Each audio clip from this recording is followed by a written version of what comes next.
नमस्कार, दिल्ली न्यूज में आपका बहुत बहुत स्वागत है। चलिए देखते हैं आज की 25 फटाफट काम की और महत्वपूर्ण बड़ी खबरों को। पर इससे पहले वीडियो को लाइक करना बिल्कुल न भूलें। आज है 19 मई 2025, दिन सोमवार। दिल्ली में होली पर नहीं मिला फ्री सिलेंडर, अब दिवाली से उम्मीद, आया बड़ा अपडेट। होली और दिवाली पर मुफ्त और साल भर 500 रुपए में गैस सिलेंडर उपलब्ध कराने का भाजपा का एक चुनावी वादा आंकड़ों की उलझन में उलझता जा रहा है। दिल्ली सरकार एक डेटाबेस तैयार कर रही है जिसके आधार पर इस घोषणा का क्रियान्वयन सुनिश्चित किया जा सकेगा।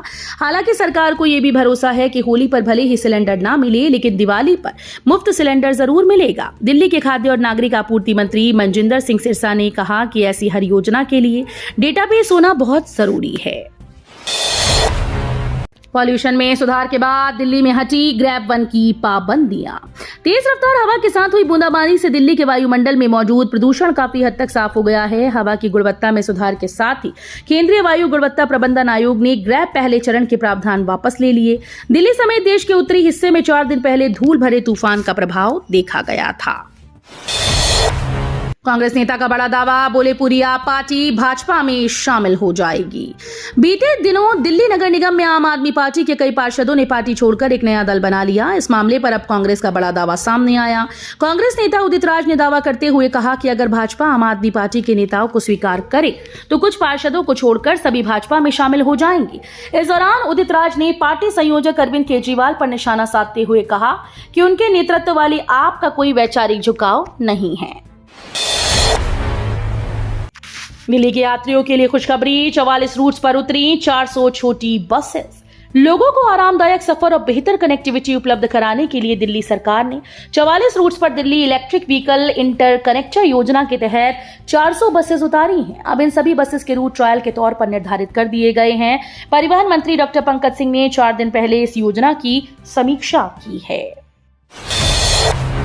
डेलीगेशन में शशि थरूर को चुन जाने से खुश नहीं संदीप दीक्षित, पीएम मोदी को बांटने वाला बताया। मोदी सरकार ने 7 सदस्यीय प्रतिनिधिमंडल को पूरे विश्व में भेजने का फैसला किया है। ये डेलीगेशन भारत की आतंकवाद के खिलाफ जीरो टॉलरेंस की नीति को दुनिया के सामने रखेगा। इसमें कांग्रेस की तरफ से सांसद शशि थरूर भी होंगे, लेकिन मोदी सरकार के इस चुनाव से कांग्रेस के ही लोग खुश नहीं। शीला दीक्षित के बेटे संदीप दीक्षित ने अब इस पर सवाल उठाया है। उन्होंने कहा कि पीएम मोदी हमेशा बांटने का काम करते हैं। दिल्ली में शुरू हुआ पहला ब्रेन हेल्थ क्लिनिक, हर जिले में होगी सुविधा। खराब जीवन शैली के बीच पड़ रही ब्रेन स्ट्रोक, मिर्गी, पार्किंसंस रोग, मनोभ्रंश, सिर दर्द सहित दूसरे विकारों का इलाज उपलब्ध करवाने के लिए दिल्ली में पहला ब्रेन हेल्थ क्लिनिक शुरू हुआ। आने वाले दिनों में सभी जिलों में ऐसे क्लिनिक शुरू किए जाएंगे। इन क्लिनिक में मस्तिष्क से जुड़े सभी रोगों का इलाज, पुनर्वास सहित दूसरे विषयों पर काम किया जाएगा। दिल्ली में अब पुराने वाहनों को नहीं मिलेगा पेट्रोल डीजल, सरकार ने नई तारीख बता दी। दिल्ली सरकार ने रविवार को कहा कि 1 जुलाई से पुराने वाहनों को पेट्रोल नहीं मिलेगा। अधिकारियों ने बताया कि ऐसे वाहनों की पहचान के लिए पेट्रोल पंपों पर कैमरे लगाने का काम लगभग पूरा हो चुका है। अप्रैल में वायु गुणवत्ता प्रबंधन आयोग ने दिल्ली के अधिकारियों को 1 जुलाई से सभी एंड ऑफ लाइफ वाहनों, 10 साल से पुराने डीजल वाहन और 15 साल से पुराने पेट्रोल वाहनों को ईंधन देने से इनकार करने का निर्देश दिया था। फेल हुआ इसरो का 101वां मिशन, इसरो चीफ ने किया बड़ा खुलासा।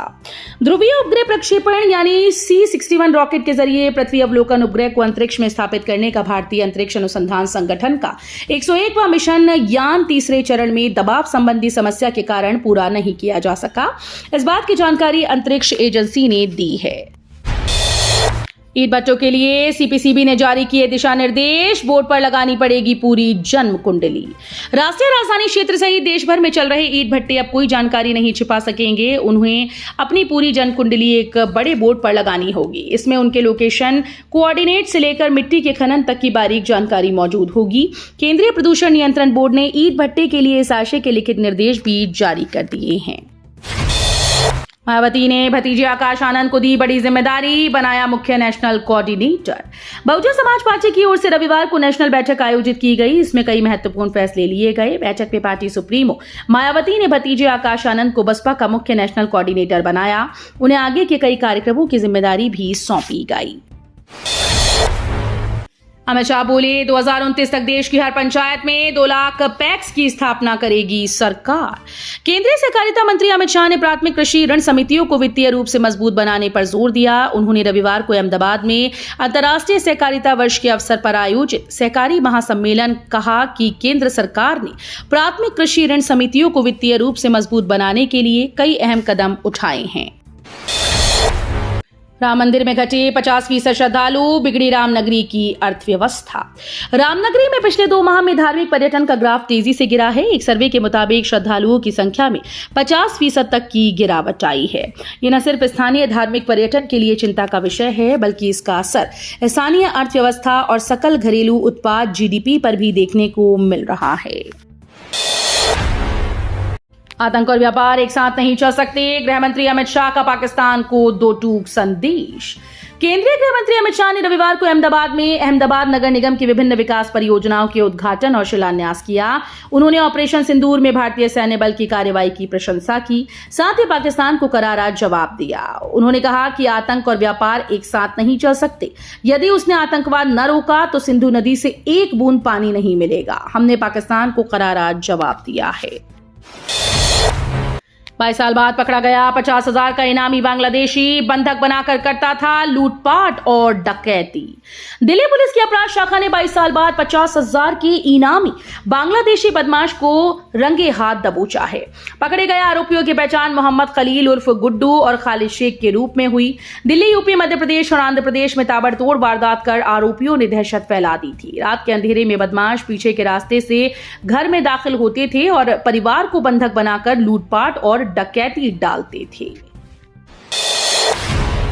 MG रोड समेत 3 प्रमुख कॉरिडोर पर बिना रुकावट फर्राटा भर सकेंगे वाहन, ट्रैफिक पुलिस ने बनाया प्लान।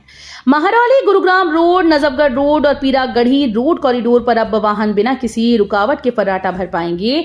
दिल्ली यातायात पुलिस ने यू टर्न पॉलिसी के तहत इन तीनों कॉरिडोर को सिग्नल फ्री बनाने की कवायद शुरू कर दी है। मंत्री आशीष सूद ने आयुष्मान वय वंदना कार्ड वितरित किए। बुजुर्गों को 10 लाख तक का इलाज मिलेगा फ्री। आयुष्मान भारत प्रधानमंत्री जन आरोग्य योजना के तहत दिल्ली में 70 वर्ष या उससे अधिक उम्र के बुजुर्गों को आयुष्मान वय वंदना कार्ड मिलने लगे। इसी कड़ी में दिल्ली के मंत्री आशीष सूद ने 70 वर्ष और उससे अधिक आयु के पात्र वरिष्ठ नागरिकों को आयुष्मान भारत कार्ड वितरित किए। दिल्ली सरकार में मंत्री आशीष सूद ने कहा कि आयुष्मान कार्ड का वितरण मुख्यमंत्री के द्वारा शुरू किया गया था। पाकिस्तान में मारा गया लश्कर आतंकी सैफुल्लाह खालिद, भारत में 3 बड़े हमलों का था मास्टरमाइंड। भारत में कई हाई प्रोफाइल आतंकी हमलों की साजिश रचने के आरोपी लश्कर तैयबा के एक शीर्ष आतंकवादी सैफुल्लाह खालिद की पाकिस्तान के सिंध प्रांत में हत्या की खबर है। रिपोर्ट के मुताबिक ये हत्या अज्ञात हमलावरों ने की। हत्या के कारणों का पता नहीं चल सका। सैफुल्लाह खालिद ने भारत में 3 बड़े आतंकवादी हमलों का मुख्य साजिश करता था। फ्री डिश टीवी योजना, सेटअप बॉक्स अनिवार्य ताकत, 800 से ज्यादा चैनल मुफ्त। देश भर में बढ़ते डिजिटल युग में सभी लोग मनोरंजन के लिए टेलीविजन देखना सबसे ज्यादा पसंद करते हैं, जिसके लिए उन्हें एक निर्धारित किए गए मासिक शुल्क का भुगतान करने के बाद पसंदीदा चैनल को देख सकते थे। लेकिन वर्तमान में भारत सरकार द्वारा डीडी फ्री डिश योजना टीवी योजना को लागू किया गया है, जिसके माध्यम से दूर दराज और सीमावर्ती क्षेत्रों में रहने वाले लोग मुफ्त में टेलीविजन सेवा का उपयोग कर पाएंगे। अब फिर से लुटियंस दिल्ली की पहचान बनेगा घंटाघर, डिजाइन को मिली मंजूरी। लुटियंस दिल्ली में एक बार घंटाघर उसकी पहचान बनेगा। उपराज्यपाल वीके सक्सेना के दिशा निर्देश पर घंटाघर बनाने की प्रक्रिया अब अपने अंतिम चरण में पहुंच गई। घंटाघर के डिजाइन को दिल्ली अर्बन आर्ट कमीशन की मंजूरी मिल गई। इसके बाद नई दिल्ली नगर पालिका परिषद ने इसे वर्ष के अंत तक पूरा करने का लक्ष्य रखा। पहाड़गंज में भरभराकर गिरी निर्माणाधीन बिल्डिंग, हादसे में 3 की मौत। दिल्ली के पहाड़गंज इलाके में एक निर्माणाधीन बिल्डिंग के भरभराकर गिरने से 3 लोगों की दबकर मौत हो गई। हादसे में एक अन्य व्यक्ति घायल हो गया। इस मामले में दिल्ली पुलिस ने नबी करीम थाने में बीएनएस से जुड़ी धाराओं के तहत FIR दर्ज कर ली। पुलिस ने बताया कि हम आगे की जांच कर रहे हैं। पुलिस के मुताबिक दमकल विभाग को हादसे के बारे में सूचना मिली थी। गुरुग्राम में सड़कों के किनारे कब्जा करने वालों की खैर नहीं, प्रशासन चलाएगा बुलडोजर।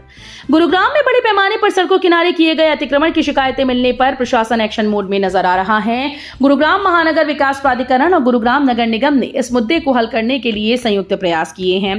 गुरुग्राम महानगर विकास प्राधिकरण और गुरुग्राम नगर निगम ने शहर में जहां भी अतिक्रमण किया उसे जल्द से जल्द हटाने के निर्देश दिए। दिल्ली में ओल्ड राजेंद्र नगर के एक कोचिंग सेंटर में लगी आग, दमकल की 10 गाड़ियों ने पाया काबू। मध्य जिले के ओल्ड राजेंद्र नगर स्थित एक कोचिंग सेंटर में रविवार सुबह अचानक आग लगने से हड़कंप मच गया। सूचना मिलते ही पुलिस के साथ दमकल की 10 गाड़ियां मौके पर पहुंची, जिन्होंने करीब 1 घंटे में आग पर काबू पा लिया। गनीमत रही कि हादसे में किसी के हताहत होने या घायल होने की सूचना नहीं है। ऑपरेशन सिंदूर के बारे में विवादित टिप्पणी के बाद अशोका यूनिवर्सिटी के प्रोफेसर गिरफ्तार। अशोका यूनिवर्सिटी के प्रोफेसर अली खान महमूदाबाद को ऑपरेशन सिंदूर को लेकर विवादित पोस्ट करने पर गिरफ्तार किया गया है। हरियाणा राज्य महिला आयोग के द्वारा कर्नल सोफिया कुरैशी और विंग कमांडर व्योमिका सिंह पर उनकी टिप्पणियों का स्वतः संज्ञान लेने के बाद उन्हें गिरफ्तार कर लिया गया। एसीपी राय अजीत सिंह ने पीटीआई भाषा को बताया कि हाल ही में भारत के ऑपरेशन सिंदूर के बारे में सोशल मीडिया पर अपनी टिप्पणी से विवाद खड़ा करने वाले अशोका यूनिवर्सिटी के प्रोफेसर अली खान महमूदाबाद को दिल्ली में गिरफ्तार किया गया। दिल्ली के कई सड़कों पर 761 गाड़ियों के चालान काटे। ट्रैफिक पुलिस ने दिल्ली की एक सड़क पर गलत पार्किंग करने के खिलाफ बड़ी कार्रवाई की। इस विशेष अभियान में 761 गाड़ियों के चालान काटे गए और 10 वाहन जब्त किए गए। ट्रैफिक पुलिस ने कहा कि इस तरह के अभियान जारी रहेंगे। ट्रैफिक दिल्ली पुलिस ने बताया कि अरविंदो मार्ग पर अतिक्रमण और गलत पार्किंग के खिलाफ चलाए गए विशेष अभियान के दौरान कुल 761 वाहनों का चालान किया गया और 10 को जब्त किया गया। दिल्ली के इस फेमस मार्केट में आधी रात चला बुलडोजर। दिल्ली के एक फेमस मार्केट में एनडीएमसी ने आधी रात को अतिक्रमण के खिलाफ कार्रवाई की। इस दौरान करीब 500 दुकानों के छज्जे तोड़ दिए। एनडीएमसी की इस कार्रवाई का दुकानदारों ने विरोध किया। मार्केट के प्रधान अशोक रंधावा ने कहा कि आधी रात को एनडीएमसी की ओर से की गई कार्रवाई समझ से परे है। तो ये थी आज की बड़ी खबरें। रोजाना ऐसे ही सबसे पहले अपडेट पाने के लिए चैनल को सब्सक्राइब करना बिल्कुल न भूलें। धन्यवाद।